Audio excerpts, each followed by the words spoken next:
Praise the Lord. To God be the glory. Hello there, everyone. This is Apostle Jonathan Ferriol, and I would like to welcome you on this new podcast of the Apostles' Take. And this time around, we are going to talk about these two other places in the seven churches of Asia Minor, which I personally and sadly have not visited.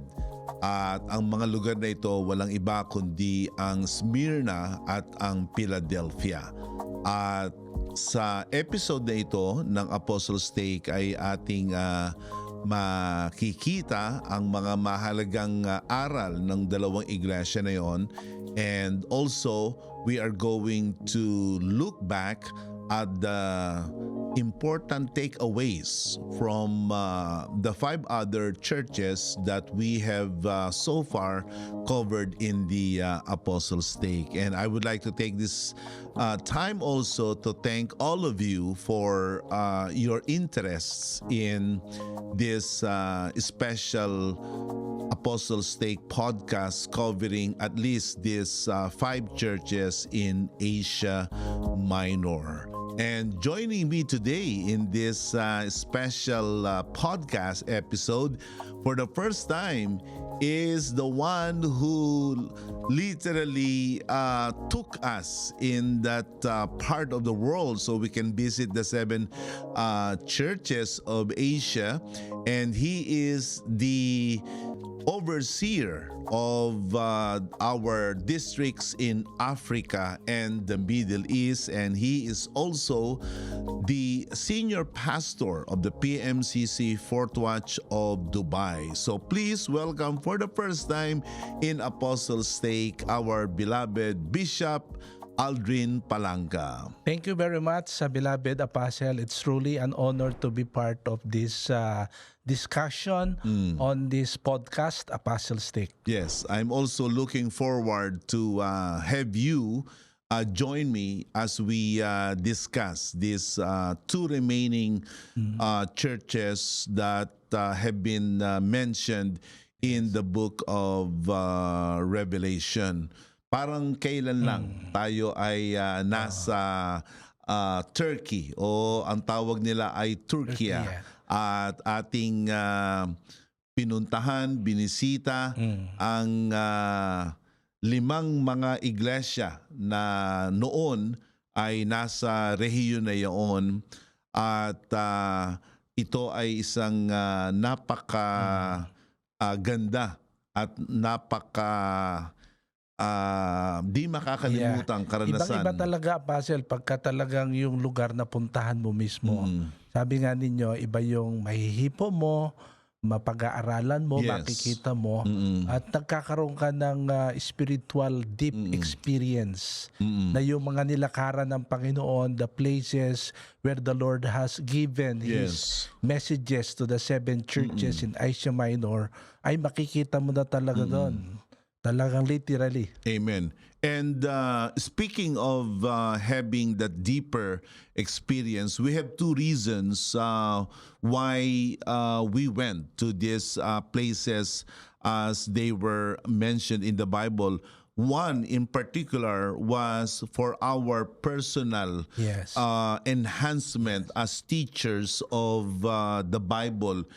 Sapagkat bilang mga mangangaral ng salita ng Diyos, we are committed to understand as much as we can in the most thorough, in the most in-depth, and in the most rich way we can to understand the scriptures. Kaya napapag-aralan natin yan, nababasa natin yan, pero iba talaga yung tayo ay pumunta sa lugar, maamoy, makita, mahipo, marinig ang mga bagay na yon at ang mga lugar na yon. It's our personal development as teachers and educators of the Word of God. Yes.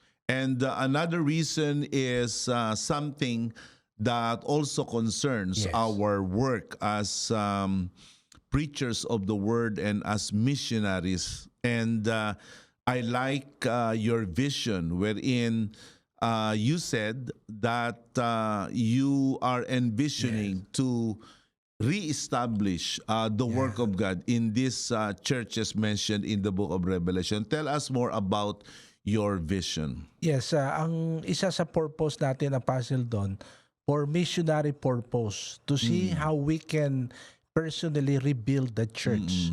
Kasi yung binabanggit ng Panginoon sa Biblia, binabanggit sa Revelation na 7 churches, gusto natin talaga na ma-restore yun. Exactly. As a PMCC local churches. Amen. Halimbawa, magkaroon tayo ng PMCC Port Watts Ephesus, Yeah. PMCC Port Watts Sardis, Yes. Smyrna, Yeah. Laodicea.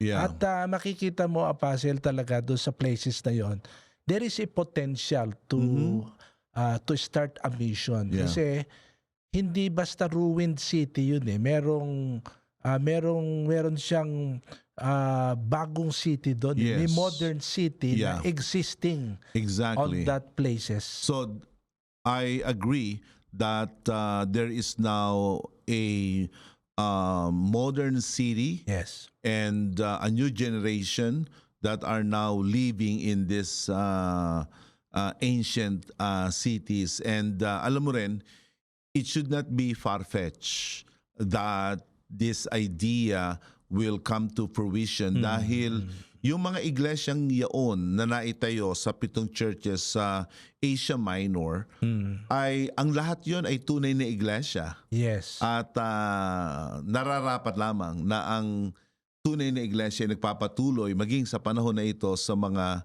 syudad na yon. And we have our brethren there, Apostle, from Istanbul hanggang doon sa Yes. Izmir City. Yeah. Yung Izmir City kasi yan ang pinaka-modern na tawag doon, Izmir City, na nandoon din yung, I think, 3 to 4 churches na binabanggit sa Revelation Yes. ay napapaloob doon sa Izmir Yeah. City. Marami tayong kapatid na Yeah. nakakalat dyan. Yes. Kaya very feasible, napaka-posible talaga na we could start a mission and restore those 7 Yeah. churches mentioned in Revelation.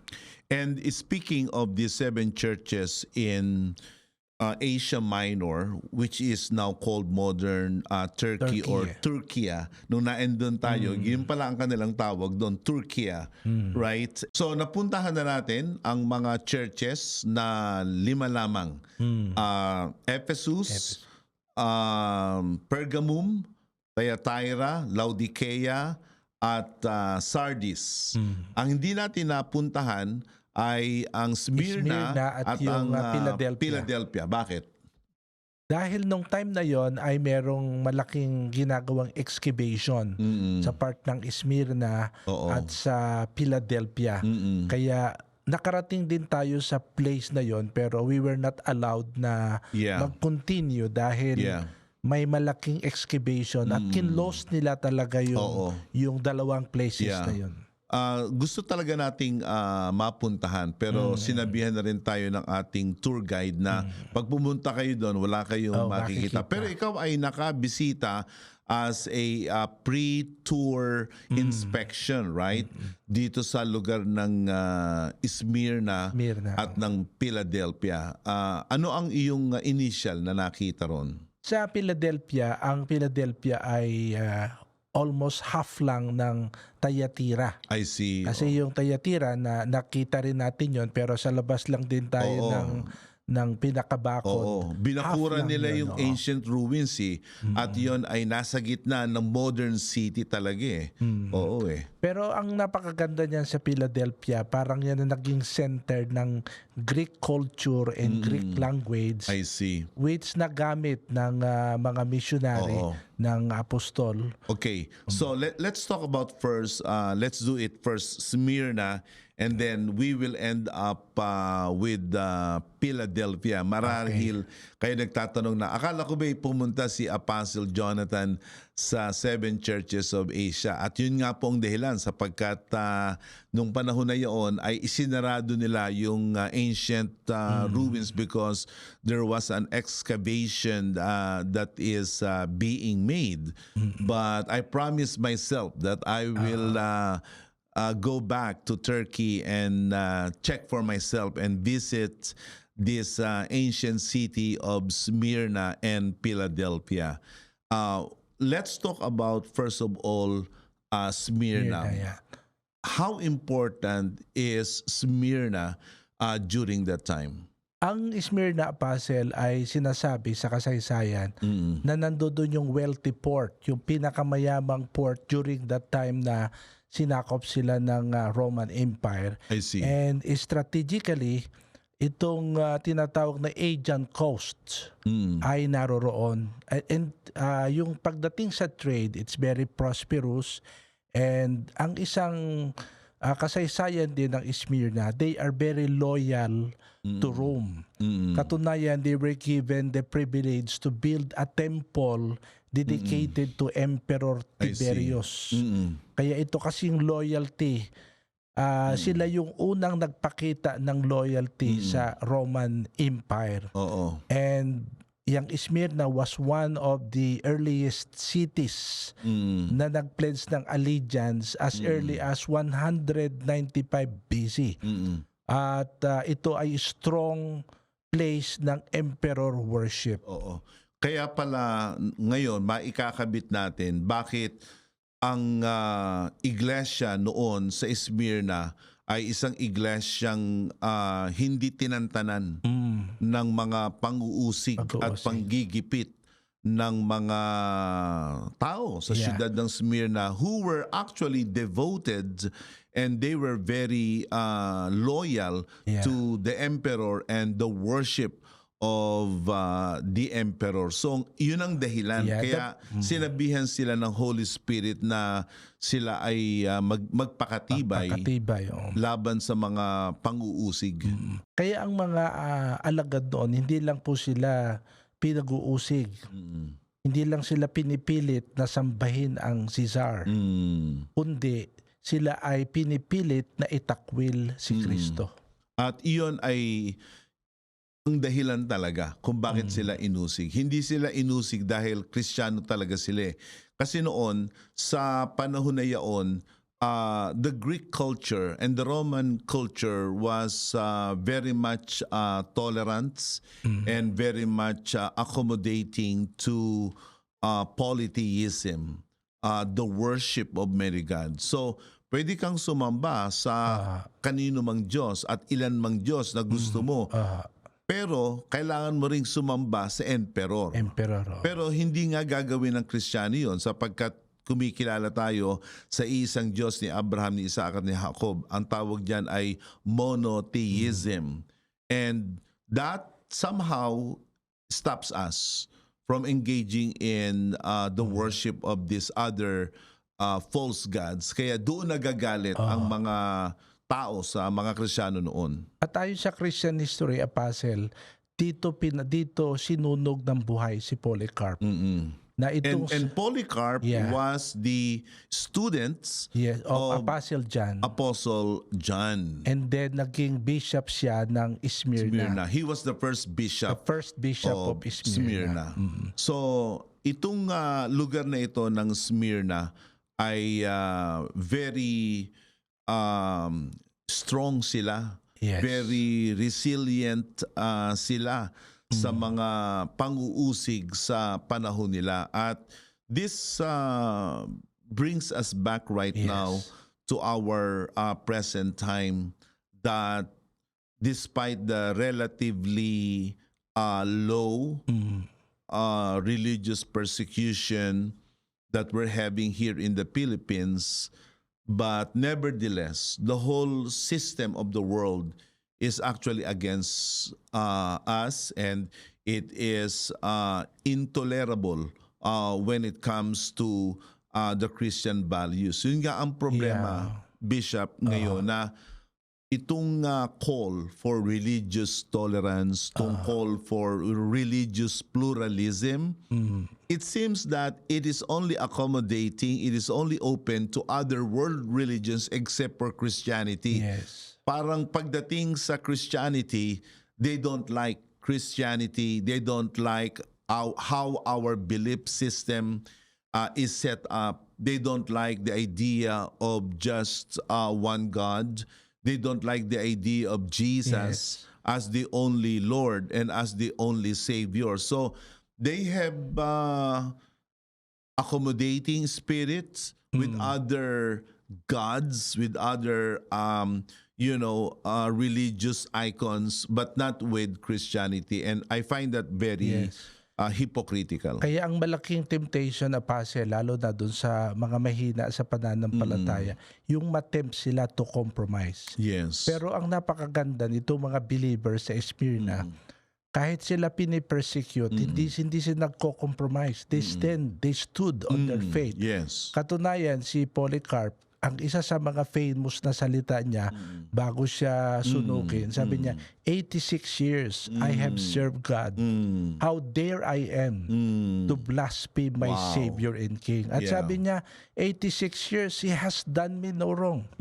Wala siyang nakita na anumang, kumbaga yung kanilang pagtitiis, hindi nila nakita yun Ang nakita nila yung kabutihan ng Panginoon, yung pagliligtas sa kanila.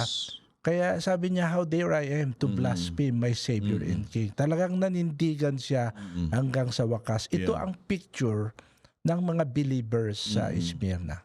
Sa ating panahon ngayon ay nananatili na mayroong pang-uusig, not only to us Fort Watchers, there are still a lot of people who slander us, smear us, and mock us, especially online. Even individual Fort Watchers are being persecuted, and perhaps you who's watching now this Apostles' Take podcast, you yourself is at the receiving end of persecution. We hope and pray that you will be inspired by the resilience and by the courageous stand of the church at Smyrna against this persecution. So, wag po tayong bibitiw. Tayo po ay manindigan, makipagbaka ng mabuting pakikipagbakan ng pananampalataya. At gaya ni Polycarp, ay magkaroon tayo ng paninindigan. Now, going back to the last these churches in Asia, we go to Philadelphia. Okay? Philadelphia, they say, is the smallest. Pero at the same time, I couldn't help but remember the city in the United States. Actually, the state of Philadelphia, which means brotherly love. So, talk about more about Philadelphia. Itong Philadelphia, nanggaling ito sa salitang brotherly love. At sinasabi na itong city ito na itayo, parang in honor sa kanyang pag-ibig sa kanyang kapatid. Kasi some of the cities were built in honor of sa wife. Right. Diba? Pero ito kakaiba. In honor and in his love to his brother. Kaya ito tinatawag na Philadelphia. Yes. At pag titignan mo in size, napakaliit nito. Almost half lang ng Thyatira. At sinasabi ng kasaysayan din na walang matataas na acropolis ito. Walang matataas na cities tower. in the sky. Walang mga grand theater gaya ng ibang mga nakikita natin na may malalaking amphitheater na itinayo ang mga Romans. Pero spiritually, itong Philadelphia ay hinahangaan ng Panginoon ng kanilang pananampalataya kahit sila'y parang kulang.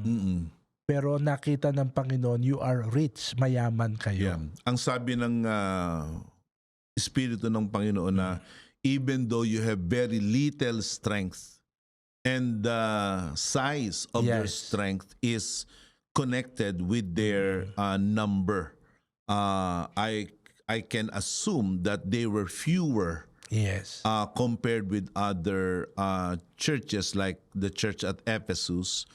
But even though the Philadelphian church was small in size, in number, in number and their influence, yet in the spirit, they were very, very rich. Yes. And ang Diyos, ang sabi sa kanila ay yung binuksan ko, walang makakasara. Yeah. At yung isinara ko ay hindi mabubuksan ng sino Yeah. man. So, parang ang Philadelphia ay isang entry point. Talk more about Philadelphia as a city during that time as an entry point. Ang mensahe nga sa kanila ng Panginoon, sabi niya, I know your deeds. I have placed before you an open door that no one can shut.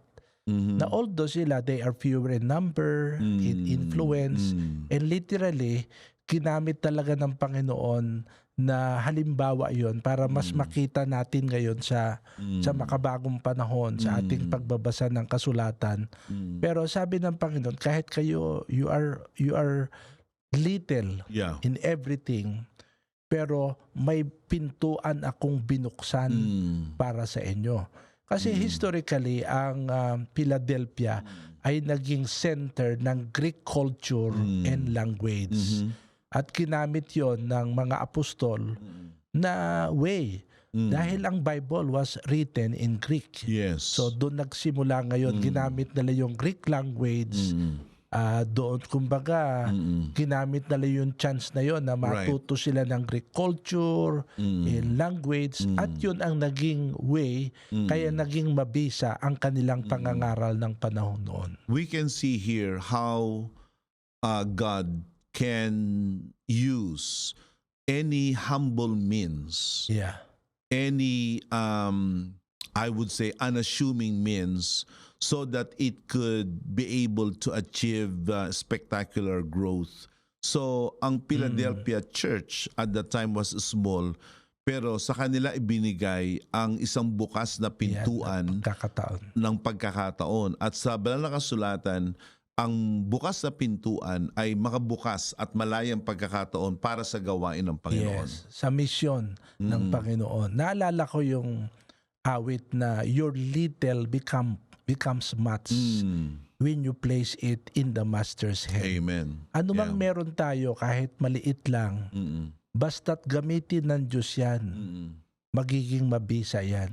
Parang yan ang lesson sa Philadelphia na kahit sila lack of resources, pero the Lord has given them the open door for mission, for preaching. The same is true sa ating panahon na kahit ano man ang ating kalagayan, ikaw man ay personally kulang yung kakayahan mo, pero pag sinunod mo lang yung sabi ng Panginoon, mangaral ka ng salita ng Diyos, the Lord will bless your preaching. Amen. And what I would like to also point out is these opportunities and these seasons in our lives that are God-appointed. Amen. Kasi ang kagandahan doon sa ginawa ng Panginoon sa Philadelphia, Panginoon mismo ang nagbukas ng pinto. Sabi niya, see, I have laid before you an open door. Kaya meron tayong mga panahon sa ating buhay, may mga panahon sa iglesia na kung saan Diyos talaga ang nagbubukas nito. Hindi ito natin binuksan sa ating sariling karunungan, hindi ito natin nabuksan sa pamamagitan ng ating sariling diskarte, kundi ito ay pagkakataon na binuksan ng Diyos sa atin. And I cannot help but connects the experience of the Philadelphian church with the Home Free Global Crusade. That the Home Free Global Crusade is actually God's doing. Amen. It is a God-opened door. It is a God-appointed season for the PMCC Fort Watch in particular to grow and expand and bring the gospel to the ends of the earth. And when God opened that door, that opportunity, no one can shut. Kaya makikita natin ang pagpapala ng Diyos sa Home Free Global Crusade. We only started online, pero ngayon on-site na at globally. Katunayan, makikita natin na merong nagsasabi na ngayon lang daw sila nakakita ng Global Crusade. At pag ating titignan itong recently lang na crusade natin sa Home Free Global Crusade Manila, mga 40 ang ating mga organic pickups. Yes. Nag-viral tayo sa buong mundo. Yes. Hanggang ngayon, Apostle, yan, tuloy-tuloy. And they testify sa kanilang nakita. Yung iba, ang kanilang testimony through online. Yung karamihan naman, physical. At napansin ko, Apostle, na ito lang ang ating crusade na mas marami ang attendees in person. Nalamangan niya yung online. Yeah. Usually kasi, mas marami yung online viewers, di ba? Yeah. Kaysa doon sa on-site. Right. Eh ngayon, mas marami yung on-site viewers at saka yung on-site baptism. Amen. And I would like to also point out that, whatever it is God opens, God will not be stopped. Amen. He will not be discouraged by the size of the instrument or the person that He would use. Kahit ikaw ay maliit, kahit ikaw ay mahina, kahit ikaw ay parang walang gaanong sapat na kakayahan. Basta ang gawin mo lang, sumunod. Magpagamit ka. At Diyos ang bahala sa iyo. Hindi ka mapapagsarahan. Hindi ka mapipigilan. So, this is, again, a wonderful takeaway lesson from Philadelphia, that be aware. Open up yourself to God open doors of opportunity for these seasons that God Himself has given to you, regardless of who you are. Kahit sino ka, ikaw man ay member, pastor, Bible student, always open yourself to the possibility that God could use you even more. May kasabayan niya, Apostle, when opportunity knocks on your door, you must grab it. Yeah. Kaya every opportunity na binibigay ng Panginoon, i-grab mo yun. Amen. Huwag mong palalagpasin. Amen. So, we have completed the tour of the 7 churches in ancient Asia Minor. So, that somehow closes our discussion of the last 2 churches. But what about the first 5 churches that we have physically visited? What can we learn from the church at Ephesus?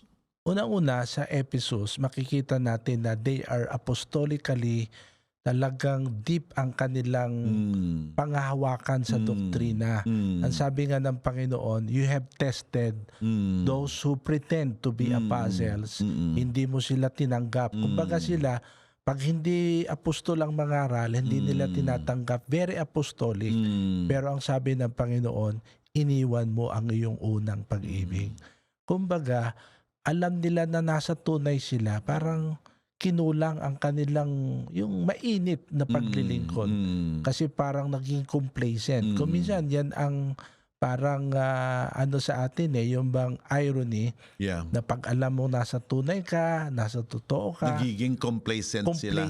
Nagiging complacent ka, parang hindi ka na nagsisikap. Kaya ang reminder ng Panginoon, balikan mo yung unang pag-ibig. Ang tawag ng mga ibang Protestants dyan ay dead orthodoxy, na you can be right, but at the same time you can be wrong because your heart is somewhere else. And that can be true, na as we are serving the Lord, we become very mechanical, very routinary, and it even becomes a habit na hindi na kasama talaga doon ang pag-ibig.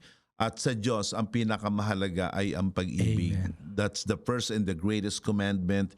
It is also the greatest compared with faith and hope. And that is something that we must be aware of. And it is a clear and present danger, Bishop, na hindi sapat na tayo ay gumagawa. Totoo. Kailangan gumawa tayo bunga ng ating matinding pag-ibig sa ating Panginoon. What about the lesson from Pergamum? Sa Pergamum, almost the same with the lesson in Thyatira, the danger of I see. compromise. Okay. So yung church ng Thyatira at Pergamum, they have almost a similar lesson, and that is Yung pag-compromise. spiritually compromising. Okay. Kaya binanggit doon sa both of the churches yung sa Nicolaitans, sa Balaam, at yung work ni Jezebel, na hindi ka dapat matukso doon. Kasi yan ang ginawa ni Jezebel parang sa Numbers 22. Parang tinempt niya na makagawa ng against sa Panginoon kasi hindi na niya makukuha yung mga Israelites Pero gumawa siya ng temptations para kumbaga ma-compromise ang pananampalataya. You know, I'm thinking also of these modern day idols. Yes. And these modern day icons. Ang tawag natin ngayon dyan ay mga influencers. And it's possible that these personalities on social media that are influencers are influencing our faith to a negative way. Lalong-lalo na kung ang kanilang packaging, ang kanilang format, ang kanilang content ay very appealing. At sa mga uninitiated minds and to the unsuspecting people, parang ang lahat ng sinasabi nila ay tama. Pero lalong-lalo na if we are not grounded in the Bible, we're not opening the Bible, we're not reading the Bible, we're not meditating the Bible, we're not listening properly to the teachings of the sent ones of God, napakadali na tayo ay mahulog dito sa modern day Jezebels, modern day Balaam, modern day Nicolaitans. Yung halimbawa na parang ang parang ngayon, pag manunood ka sa social media, parang ang dictate ngayon kung ano yung sa pakiramdam mo'y maganda, yun ang tama. Parang kuminsan ganun na ang malaking tukso sa mga Kristiyano. Para hindi kumbaga inaagaw tayo doon sa paniwala sa salita ng Diyos. That's why all the more that we must be determined and we must be grounded on the apostles' teachings and practices as they are told in the scriptures. And that is something that we can all be thankful for. Kasi in the PMCC Fourth Watch, the apostolic doctrines are taught and they are practiced and they are championed. When it comes to Sardis, I know these two churches, Thyatira and Pergamum, have similar lessons. But how about Sardis? Ang lesson naman po dito sa Church of Sardis ay yung panganib, yung danger of hypocrisy.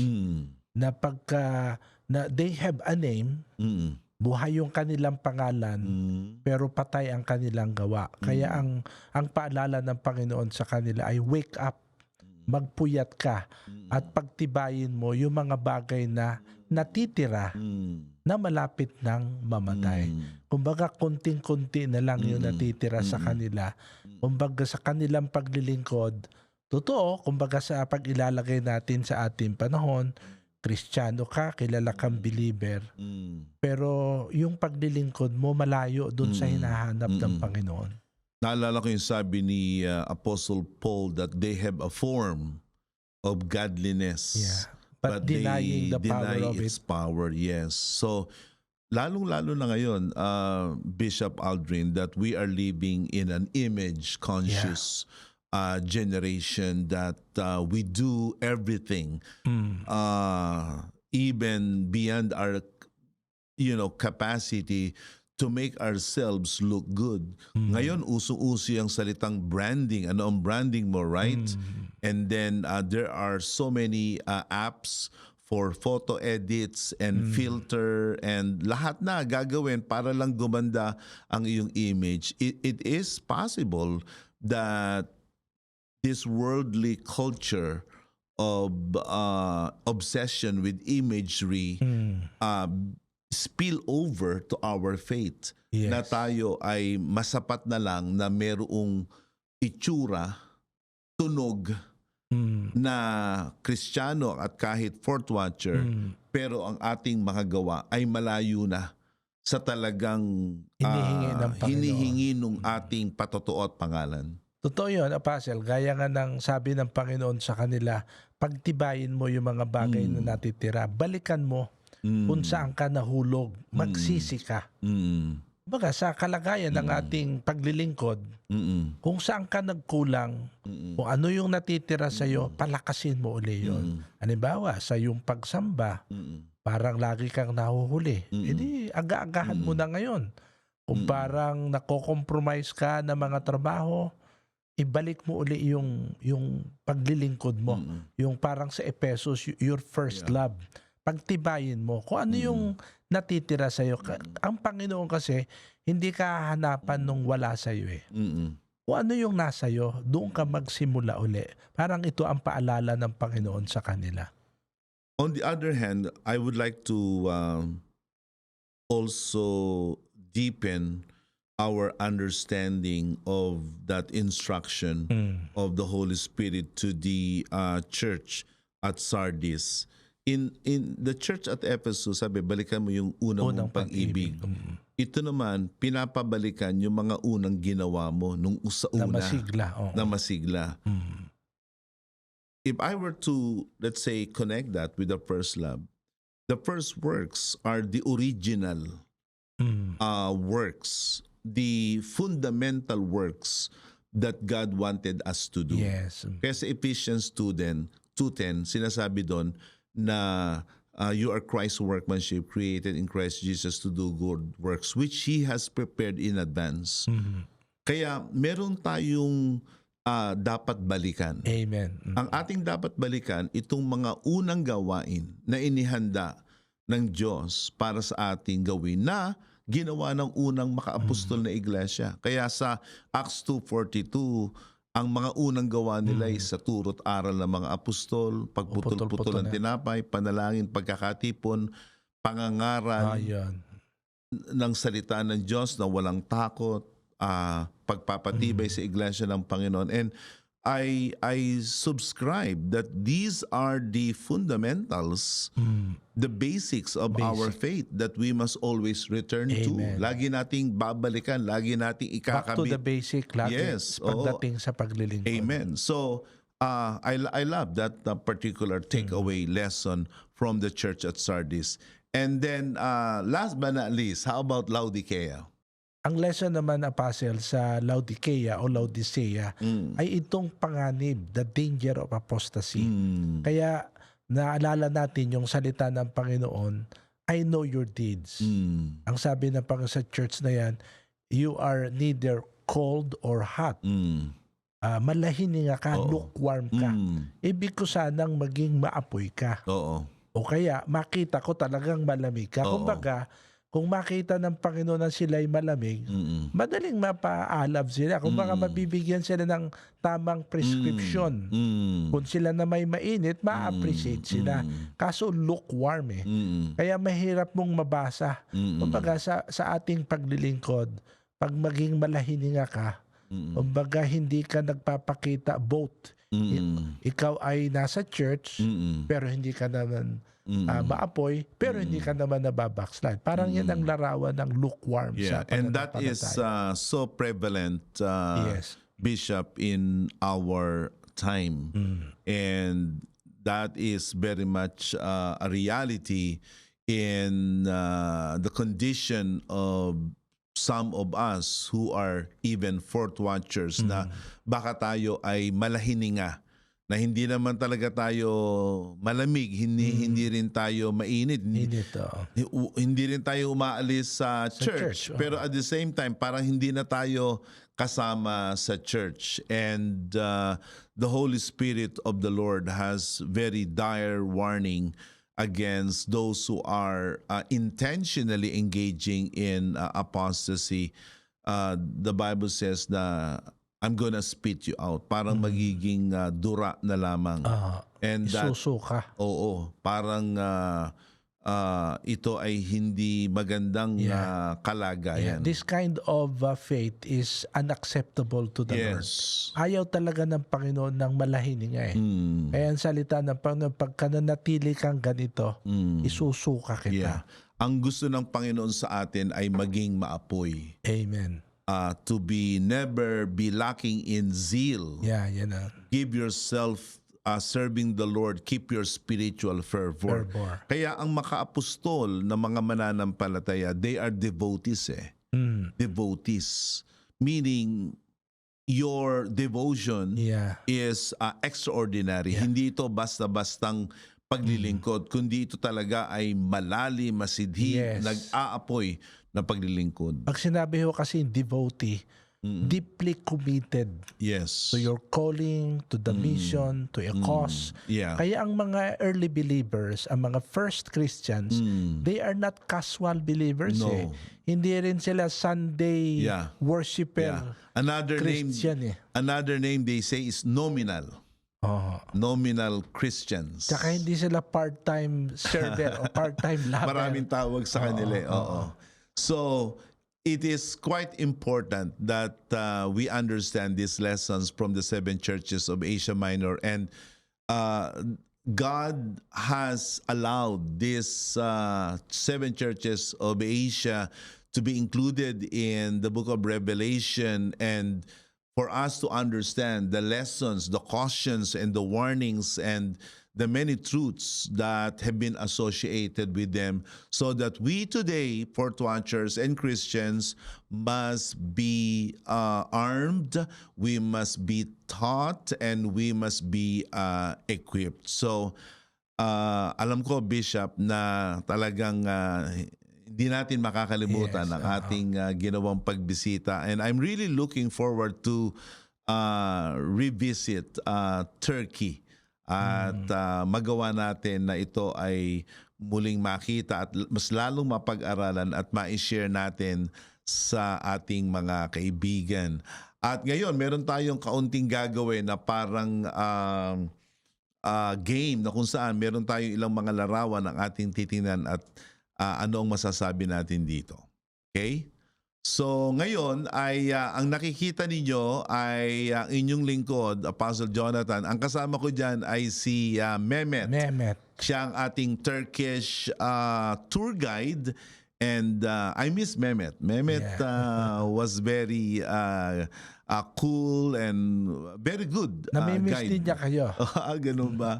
Nagsisend siya ng messages. Sabi niya, I really miss your king. I really miss your leader, your apostle. Yes.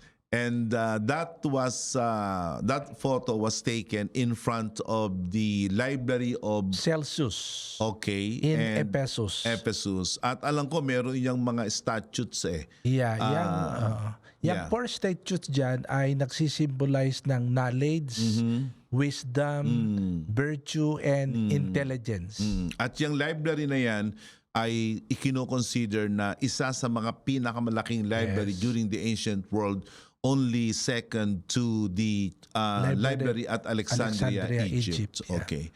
Itong second picture naman na ito, that's me again, at ito ay taken doon sa Laodicea, doon sa longest street. road. Na kung tawagin ay Syrian Road.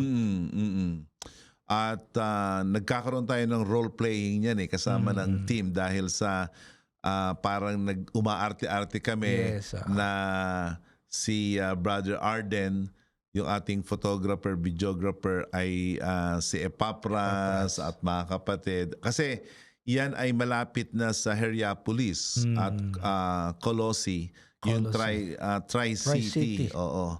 At paggabi na yan eh. Yan kayo kasi magkakatabi yan eh. Laodicea, Colossae, and yung sa makabagong panahon ay Pamukkale o Hierapolis. Okay. Kaya kung tawagin niya yung Tri-City, Diyan nag-mission si Epapras. He represent the ministry of Apostle Paul in that 3 cities. Binabanggit yan sa Colossians 4:13. I see. At sa chapter 1 and verse 7, pinupuri siya ni Pablo na naturuan niya ang mga kapatid na maglingkod ng Sa tapat Colossus. sa Colossus. Okay, next photo is this. Okay, that is Miracle. And she was with us throughout that pilgrimage in those 5 churches in Asia Minor. What I love about that a time with my daughter was the way we bonded and the way we shared our observations. And I was able to impart to her some of my feelings and some of my insights about the mission. And I also learned something from what she shared to me. Maganda talaga na mailipat natin sa younger generation ang ating biblical knowledge at ang ating faith. Mailipat natin sa younger generations, ating mga anak. And I heard her saying na sa kanya napakalaking privilege na makasama dyan sa tour na yan. Kasi sabi niya tayo, sumasamba lang tayo. Pero hindi natin nadaanan itong dinaanan ng mga early Christian na talagang malayo yung nilalakad nila. Kumbaga, ang conclusion ni Sister Miracle ay yung ating paglilingkod mas magaan compared sa kanilang ginawa noon. Exactly. And speaking of younger generation, Bishop, maraming mga high school students at maraming mga young watchers ang sumusubaybay sa Apostles' Take, and there are even a lot more students from the Maranatha Christian School Academy, NCLC, who are following and watching Apostles' Take. So it's important for you to receive and to preserve and to live out the apostolic teachings and legacies like what we are sharing here at Apostles' Take. So how about this picture? Isa ito sa mga most memorable time natin sa Turkey. What do you remember about that place? Apasyal, yan naman ang tinatag na Pamukkale. Ang kahulugan ng Pamukkale ay Cotton Castle. Kasi white na white yan At yan ay nandyan yung hot spring. At merong content yan na ang tawag ay calcium carbonate. Yun ang nagpapaputi ng ngipin. And sa pagtagal ng maraming panahon ay na-form ang mga stone dyan as travertine kung tawagin. Kaya pag nilakad mo yan, white na white yan At ito, nasa taas. Yes. Nasa taas ng bundok overlooking the rest of the region. At ito ay hot spring. Yeah, Corting Castle yan pag titignan mo sa malayo. Kaya ang tawag Cotton Castle. At ang gusto ko dito, yung tubig niya mainit. Mainit. Kahit gabi na, nagtampisaw tayo dito And I really enjoyed my time there. Yeah. So, what's the next picture? Okay. This one, I really couldn't remember where it was. But, kasi alam mo, ruins are ruins. Parang pare-pareho sila.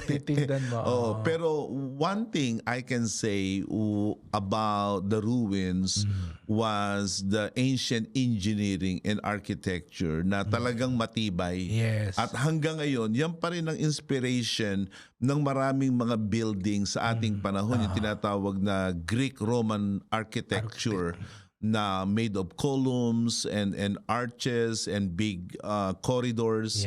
Yan pa rin ang inspiration ng marami ngayon. Kumbaga, Pasel, na makarating tayo dyan, na-transform yung scripture into living reality. Sabi nyo nga nahawakan, naamoy, at nakita mo talaga. At napakaganda talaga na makapunta tayo dyan. And I hope we can bring some more of us other leaders to join us. And speaking of companions, this is the last photo we're going to see. We are all 4 of them, and we were joined by our respective spouses, Presbyter Marites and Presbyter Eliesa.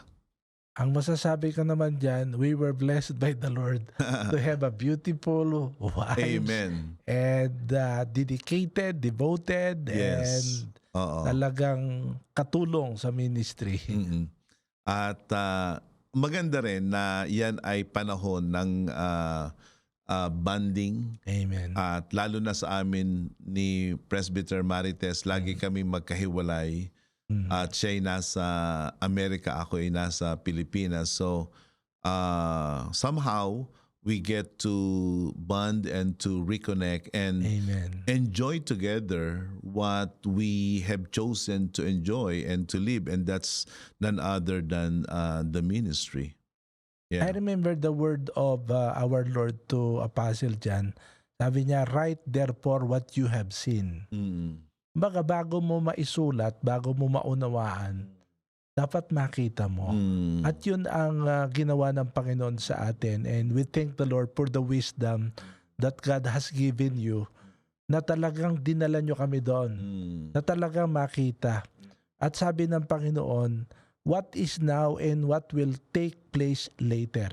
Kasi once na makita mo yan, ito na pala ito ngayon. And that will be also, it will serve also as a message sa mga kapatid na hindi nakarating dyan at sa mga susunod pang mga generation. Yeah. And speaking of transmitting and communicating these experiences of ours visiting those 7 churches in Asia Minor, it is my fervent hope and prayer that you have been informed, educated, and equipped by all these insights and perspectives and teachings that we have shared to you in this podcast. And once again, thank you, Bishop Aldrin, for joining me. You're welcome, Apostle. Thank you for having me. Yeah, and I'm looking forward to more visits in these ancient lands of the Bible, and rest assured that we're not the only ones that we're going to experience these places, but we will also share them to you, because we want you to also be blessed by these things that we get to see when we go to these places. So once again, thank you so much for joining us in this Apostles' Take podcast. Until next time, the Lord bless you all.